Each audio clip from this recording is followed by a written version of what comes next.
Meet Bill. And Carl. Bill and Carl have a lot in common. They both live in the same neighborhood. Good morning, Carl. Morning, Bill. How are you today? They're both friendly and courteous. See, that paperboy still has the same name as usual, huh? Thanks. Hey, nice tie. Thanks. You too. And they have the same taste in ties. All right, have a good day. Take care. You too.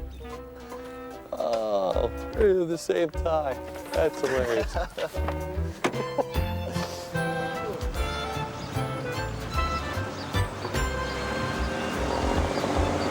Bill and Carl drive the same highway to work. Okay, but They even listen to the same radio station. this morning, a fender bender on the inbound lanes of the interstate has slowed traffic to a crawl, so you better allow a little extra time to get to work this morning. I'll tell you, Jim, I don't know what I've seen. However, Backed up this bad they are on a complete Tuesday. opposites when they get behind the wheel. Have to sit this one out, folks. Oh, well. If you don't have to be at the office. Better make the best of it.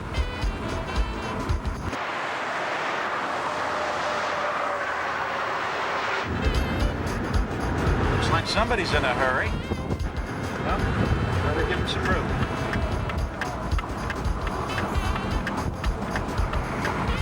Get off of my tail, buddy. Where are you supposed to go anyway? Come on!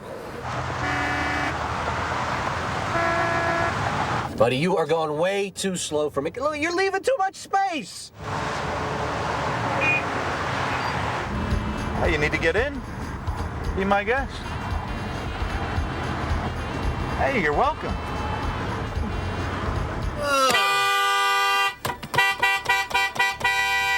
Ah, finally, it's about time. Thank you. Hey, you jerk, what are you doing? That's my lane. You moron! What? I can't believe it. Oh, no, buddy. You're not getting away from me. Ah, here we go. Now what? Come on! Ah, come on! What do you think now, tough guy? Whoa, oh, listen.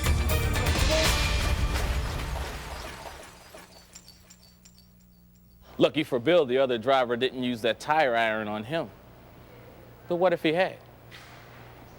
It's a frightening thought, and it happens on our roadways every day. More and more, drivers are violently acting out anger for, well, minor reasons, like being cut off or tailgated, a driver not going fast enough or not using his turn signal. People who are otherwise calm and courteous individuals off the road, like here in the workplace, for some reason become angry and aggressive behind the wheel, kind of like Dr. Jekyll transforming into Mr. Hyde. Are you more like Bill or Carl? Or are you somewhere in between? Things sure started out the same with Bill and Carl. They're both likable guys, yet when Bill gets behind the wheel, you get the picture. If you react more like Bill, well, you're not alone. And there are many easy things you can do to stay calm while driving. If you tend to respond more like Carl, there are also things you can do to avoid highway violence. So who is the angry driver? You might be surprised to learn that it can be anyone. Your neighbor, your boss, your husband, your wife, your kids, you. Just listen to some folks who attended an anger management seminar sponsored by the AAA Foundation for Traffic Safety. Well, I have been an angry driver, and I've come into some close calls, and I was really getting to worry about, starting to worry about that I might hurt myself or hurt somebody else. I would get in this car and almost compete with myself and other drivers to see, you know, how fast I could go. But I really considered myself one who was angry only in the car.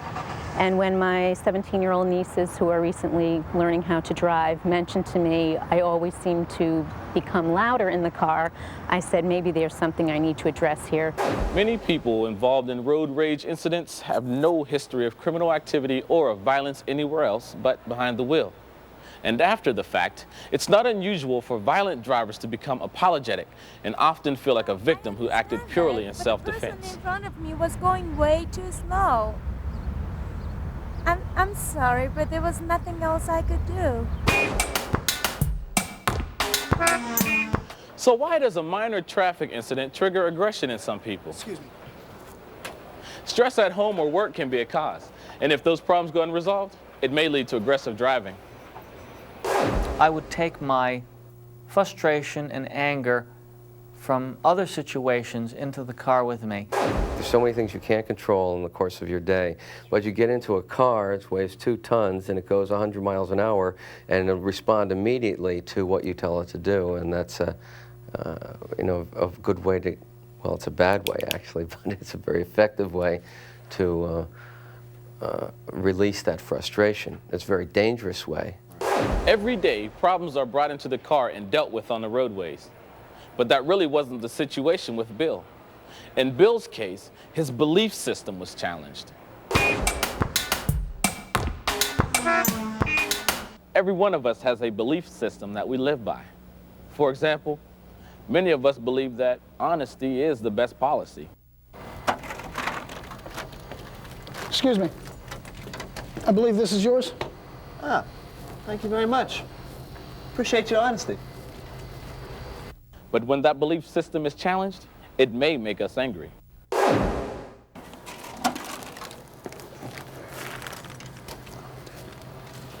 Excuse me, I think I left change in the machine. No, you didn't.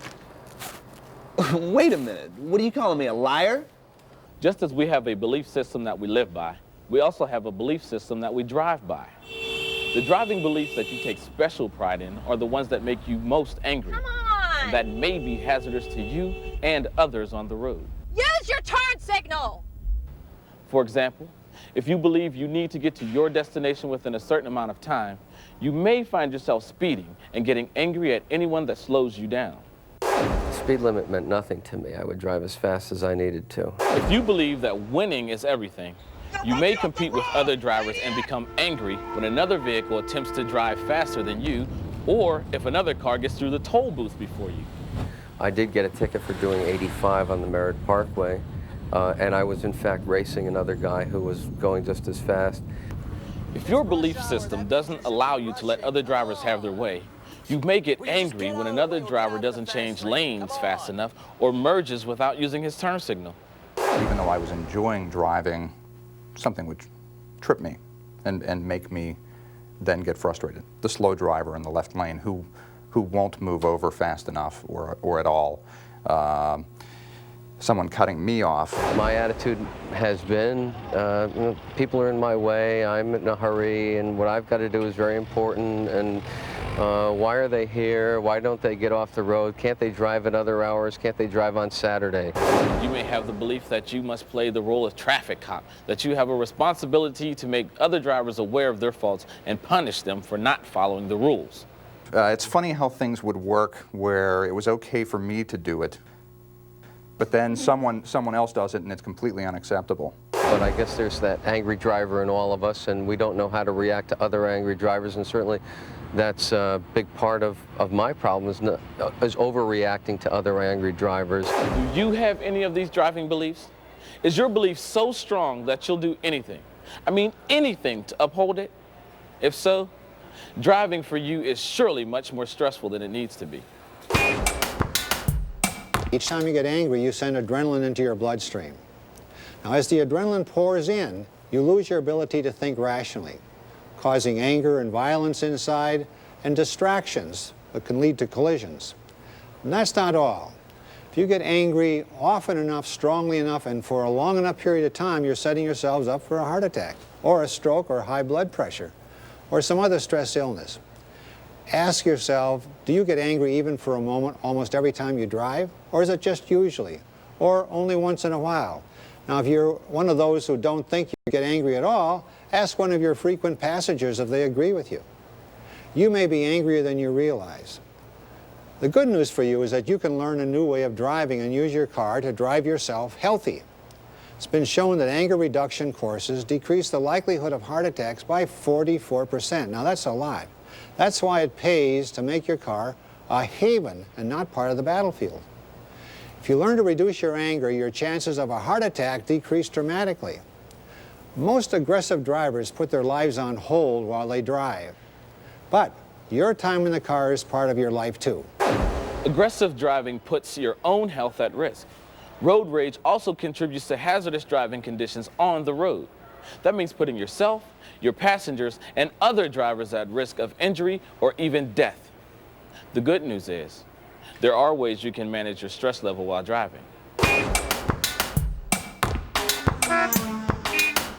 The first step is admitting that some of your driving beliefs may be hazardous to yourself and other drivers. Most people are in denial about their aggressive behavior. Certainly I was, until I finally came to the point somewhere along the lines where I recognized that I did have a problem. I have a 13-month-old son. That was another incentive. You know, I'd like to be around someday, so my son has his father around. Always wondered why the family never wanted to ride with me on a long trip somewhere. Once you decide to alter your driving beliefs, you're ready to take action. Here are some things you can do. First, get rid of your old beliefs and replace them with new ones. If your old belief is to make good time by driving as fast as you can, making each fuel fill-up a pit stop, replace make good time with make time good, allowing more time to relax and enjoy driving. I looked at driving as something I really enjoyed, and some of the aggressiveness I actually enjoyed behind the wheel. So I thought, well, driving slow to me would just be a total bore. That's not what the car, you know, I'm not experiencing anything near the limits of the car. But instead what I found is that it's the old, instead of making good time, make time good, where I find that I really enjoy driving even more now and enjoy the trip. Try using 3x5 cards to write old beliefs and reactions on one side and new beliefs and reactions on the other side. Take time to memorize the cards and review them every morning for several weeks. I have to keep the cards on my dashboard, or actually in my visor, all the time. Keep in mind, if you don't replace old beliefs with new ones, you will probably revert to your old habits on the road the moment you're confronted with something that would normally trip your trigger. Let's face it, even with new driving beliefs, driving can be stressful. But there are many simple things you can do to make each driving experience a better one. Allow more time than you think you'll need to get where you're going. Allowing too little time or leaving late can set you up for a stressful drive. Any unexpected delay can easily trigger an angry or aggressive outburst. Make your ride as comfortable as possible. Use the air conditioning. Play music you enjoy. Make sure your car is serviced and clean. You'd be surprised how much just driving a clean car can affect your attitude. Take some deep breaths and relax your body. Listen to a relaxation audio tape before you hit the road. Don't get behind the wheel angry. Take a little walk to cool down. If a driving incident does occur that threatens a belief, do your best to shrug it off. Say to yourself, there's probably a good reason why that driver is driving that way. Maybe he's a doctor rushing to a hospital, or that senior citizen is driving slowly just to be cautious. Try to put yourself in the other driver's shoes. Think about how you've felt when you've been in a hurry or when you've had a bad day. And remember, if you're a safe driver, someday you'll be old too. By following these simple guidelines, you'll surely notice a change in the way you approach driving. I'm not the jerk I used to be. I've surprised myself how much my driving has changed. Well, I used to drive like a jerk, and it was amazing how many other jerks there were on the road. And since I stopped driving like a jerk, it's amazing how many fewer jerks there are on the road. It's helped me a lot. I've taken on an entirely different, outlook on driving. I'm just so much more tolerant and patient, and it's really spilled into all the other areas of my life. Everything that we do this way is a choice, and then the choice I've made since has been to relax, enjoy it. Let's say you're not the aggressive driver. Let's say you drive more like Carl. What can you do to avoid being the victim of road rage? Listen to some of the tips from a professional. Ricky Oliver, a professional truck driver for 12 years and a member of America's Road Team. Many aggressive drivers become dangerous when they're offended, like when another driver cuts them off. So when merging into traffic, make certain you have enough room to safely blend into traffic and always use your turn signal. If someone wants to pass, let them. It won't be easy at first. You may feel like you're giving in, but anything you do to prevent a dangerous situation makes you a winner. Several things can set an aggressive driver into a rage. Tailgaters, someone gesturing obscenities, and even a gesture of irritation like shaking your head can be enough to lead to disaster. There may be times when the aggressive driver will do just about anything to aggravate you. The last thing you want to do is retaliate. An angry driver can't start a confrontation unless you join in. Steer clear of an angry driver, and you'll steer clear of danger. Give him lots of room and avoid direct eye contact. If you think the situation is getting out of hand, get help. If you have a cellular phone, call the police or drive to a nearby hospital or police station. As long as you're still being confronted by an aggressive driver, don't go home and don't get out of your car. Remember, sometimes it just takes an attitude adjustment. Often the most important actions you can take in these situations are inside your head. I couldn't believe it. I mean, it looks all right now, but I don't know. I can't believe I even let myself get into that mess. I don't know what I was thinking. The windshield was smashed so badly I couldn't even drive the car. Actually, I'm lucky the guy didn't kill me. I mean, you should have seen the look in his eye, you know? It really got me thinking. Been there. You? Sure. I used to do the same things, too. I was in a contest with every car on the road. I'd race them. I wouldn't let others in. I fought back when they did anything I didn't like. You're kidding. My wife wouldn't even ride in the car with me anymore. Man, that is bad. Wait, so that's why you changed the subject when I asked if you wanted to carpool with me? I drive the same highway as you, remember? Just because I don't let things bother me doesn't mean that I don't see them. You mean you've seen me drive? Do you remember the time he tried to stop the tractor trailer from merging in front of you at exit 6 and he nearly ran you over anyway? You saw that?